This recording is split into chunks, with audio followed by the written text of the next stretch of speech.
Alright, so this is a recording going over sigma and pi bonds. So for this is kind of a standard exercise that you do in Gen Chem, where you look at you count just a review, counting the sigma and pi bonds in this molecule here that I have drawn.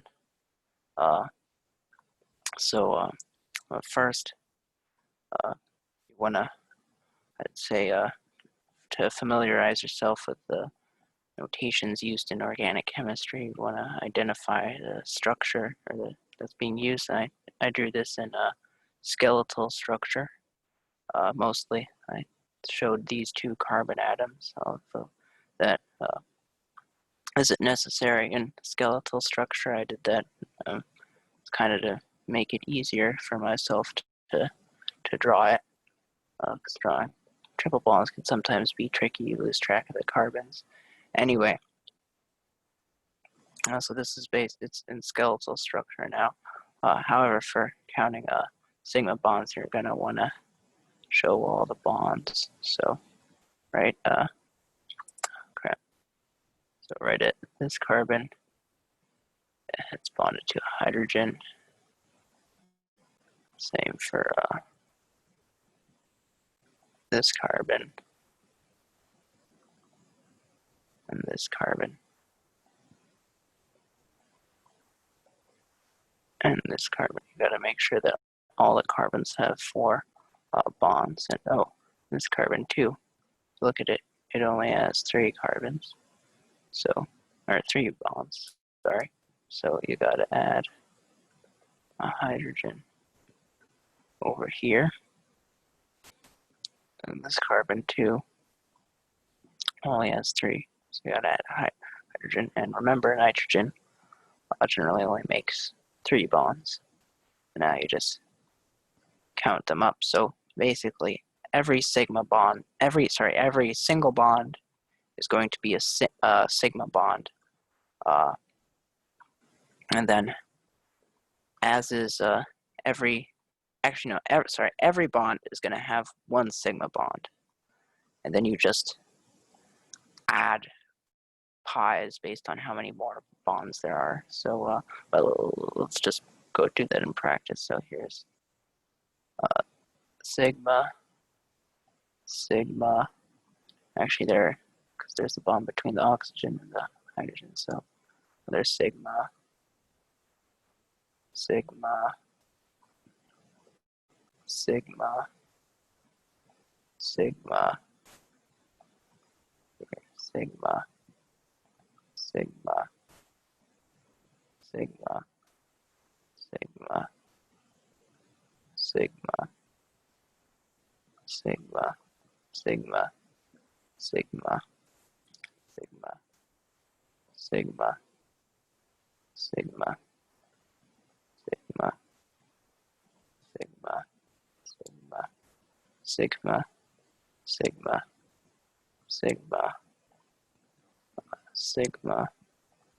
Sigma, and I'm just going to write 3 for all the hydrogens. Sigma, and sigma. Alright, so that's the sigma bonds. And now, it's kind of easier to just do the pi. So we have, so here, this double bond, it just has 1 pi. So we got pi. This triple bond, though, since triple bond has 1 sigma, but it has 2 pi's for the other planes, and then these bonds here in the benzene ring each have 1 pi because they're double bonds.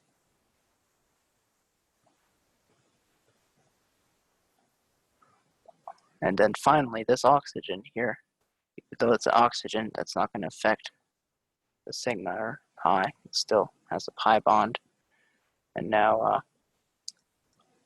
now you count it up. Now a molecule like this is not going to be on the test, so I'm not going to completely worry about it Actually, I'm not going to count it.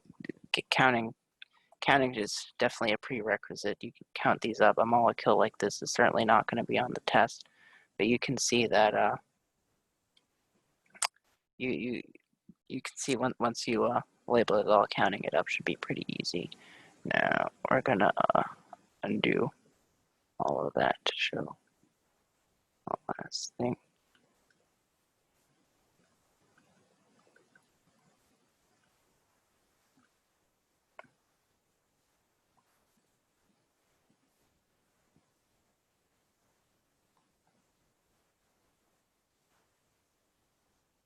Oops. All right, there we go. So now, I think another question that's relevant that we've got to review is the bond configuration of each atom. So that's the sp3, sp2, etc. So I think I'm not going to label all of these because you can kind of just because it seems pretty obvious, but these carbons, all the carbons with 4 single bonds are going to be sp3. You can see why, because because they have four single bonds. Each single bond is going to have the same. It's going to have the same bond length, and sp3 is a combination of one s orbital and 3 p orbitals, and together there are you get 4 sp3s because it's the 1 plus 3 equals 4. So there are 4 sp3 orbitals in total. You need 4 orbitals of the same size to form 4 single bonds. So each carbon that has 4 single bonds is going to be in the sp3 configuration. Also, any of these other atoms, the chlorine, the oxygen that are present, if they just have single bonds, they're also going to be sp3 because sp3 orbitals are just lower energy states. So right here you can see the oxygen. It has the S,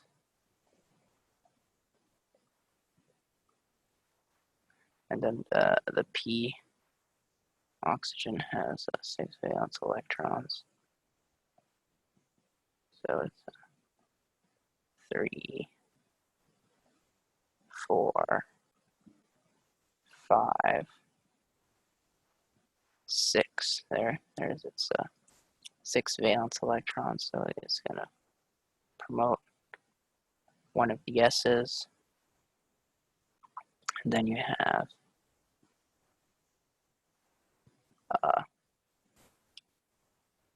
actually, this doesn't equal.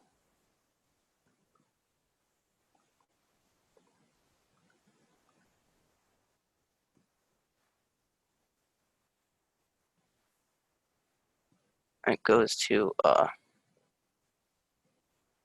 sp3, which look like this.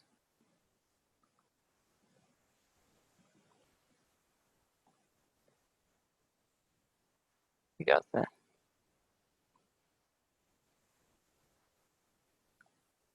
And there you have your 4 sp3 orbitals, and of course two of them are just the lone pairs, which oxygen in the standard state, it has 2 lone pairs, and then it has two orbitals that only have 1 electron, and that's where oxygen bonds with 2 atoms. That's the most often you'll see in organic chemistry that oxygen just bonds with two atoms, unless it has and the main exception after that is when it only bonds with 1 and when it has a negative charge. And then chlorine is pretty straightforward. It's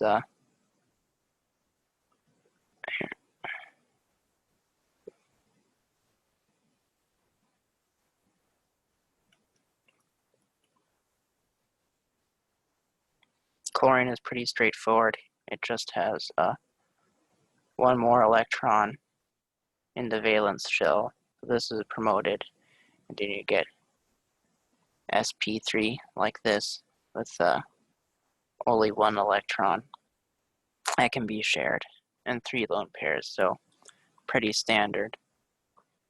Now, whenever, I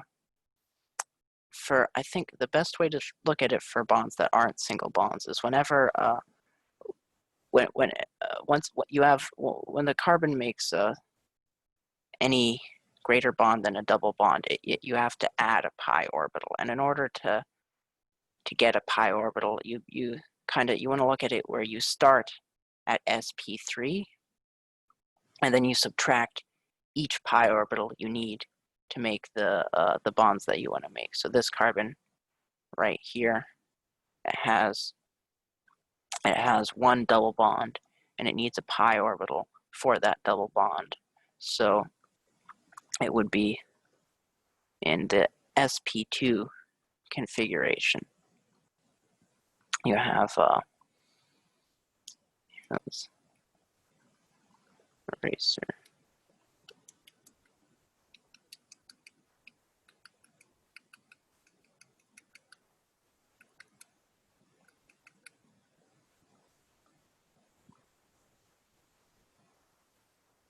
Let's go back to draw. All right, so you have the wait.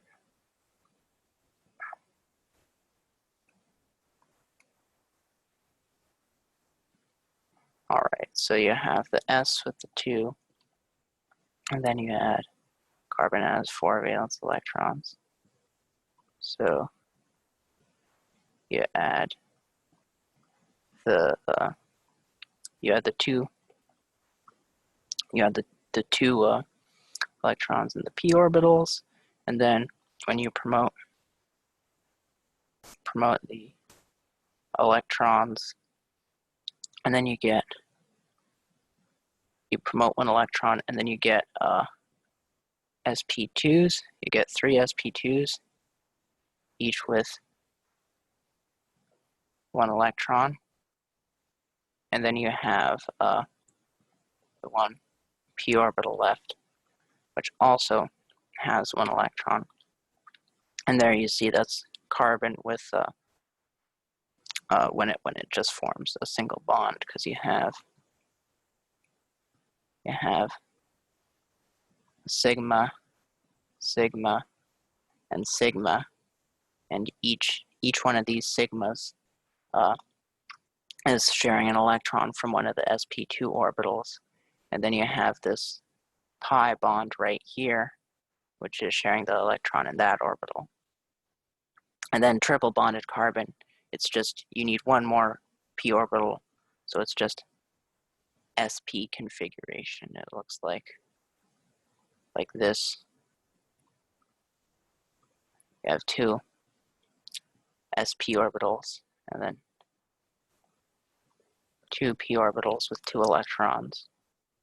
So you have, so when carbon is triple bonded to something, you can see here's a sigma bond, and here's a sigma bond, which are sharing the electrons in the sp orbitals. And then these 2 extra bonds are the pi's. You have 2 pi's which share the electrons over here. And that's kind of just how you hack. I mean, after doing this for a while, you'll just see, oh, 1 double bond is sp2, triple bond sp, single bond sp3. For oxygen, it's basically the same. Oxygen, it has so when it makes a double, so it has the standard state 1, 2, then p, 3, 4, 5, 6, and then it to make 1 double bond, it has a sp2, it promotes the electron, then you get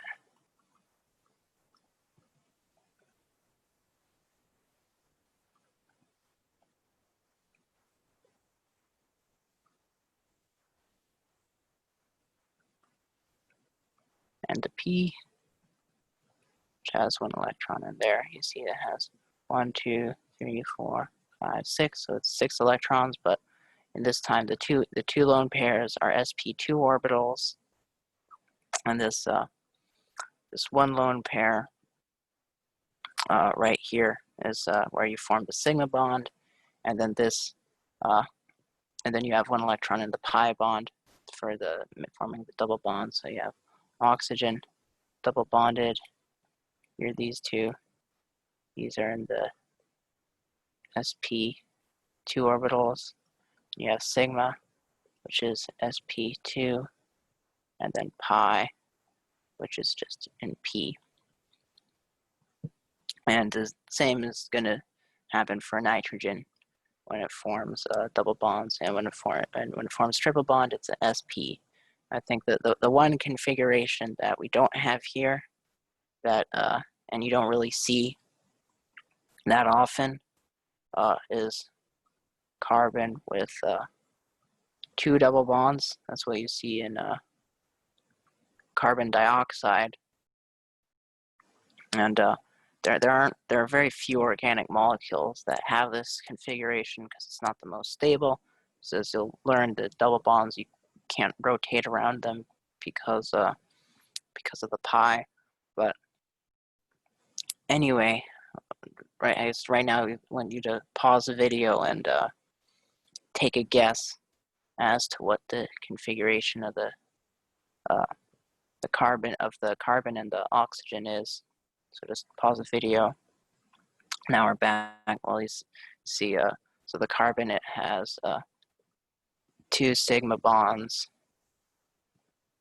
and 2 pi bonds is what it needs to make. And where else do you remember carbon making 2 sigmas and 2 pi's? Well, it's in the triple bond configuration, which is sp. You see it has 2 orbitals for sigma bonding and 2 orbitals ready for pi bonding. So a carbon is going to be sp, and the oxygen, well, we just talked about that literally a few minutes ago. The oxygen is going to be sp2. All right, so I think that's going to wrap it up for the material that I was going to cover today. If there were students who showed up, I could have done some practice problems, but can't really do that if it's just me. So hope that was helpful. I guess I'm going to end recording. Right. There's the